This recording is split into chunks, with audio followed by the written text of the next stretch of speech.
اتنے بڑے مالدار نہ ہوں، نکاح کرا دو، یہ نہیں ہے کہ جی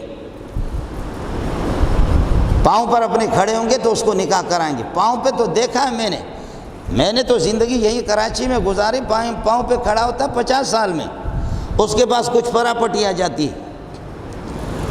اب 50 سال والے بدبخت کو تم نکاح کیا کراؤ گے؟ اور لڑکی کو، غریب کو پابند کر کے رکھا ہے، اس کے لیے جہیز جہیز جہیز جہیز جہیز۔ میں اس منبر رسول پر بیٹھا ہوا ہوں، اس منبر رسول پر آپ کے سامنے بیٹھا ہوں، خدا کی قسم جہیز کا سوال ہی نہیں ہے۔ بیٹیاں ہماری جیسے ان کو قرآن کی تعلیم دے دی، جیسے بالغ ہو گئی، ہم نے اٹھا کر کے مولوی صاحبان کے حوالے کر دیا، نکاح کر دیا۔ وہ مولوی بھی ایسے کنگلے، اللہ آپ کا بھلا کرے، وہ حق مر 8-10 ہزار ان کے ذمہ، اس کے دینے کی بھی وہ صلاحیت نہیں۔ ہم نے کہا بابا ہم چندہ کر کے دے دیں گے، چندے کا دروازہ تو قیامت تک کھلا ہوا ہے۔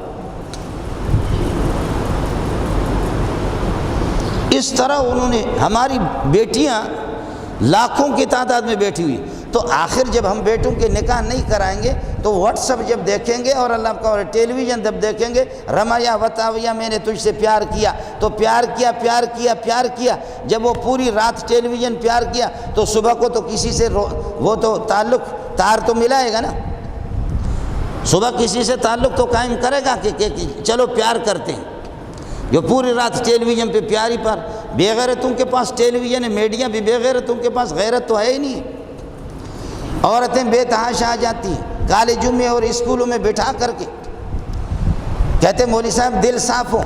جی صحابہ کا دل صاف نہیں ہے، تابعین کا دل صاف نہیں ہے، تبع تابعین کا دل صاف نہیں ہے، ابو حنیفہ شافعی مالک احمد بن حنبل عبد القادر جیلانی، ان کا دل صاف نہیں ہے، تیرے جیسے بے غیرت کا دل صاف ہے۔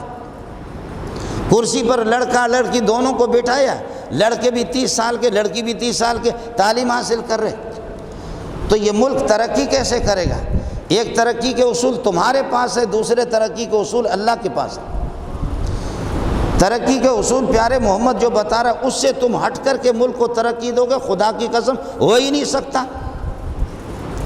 میرا نبی فرماتے ہیں کہ جب آدمی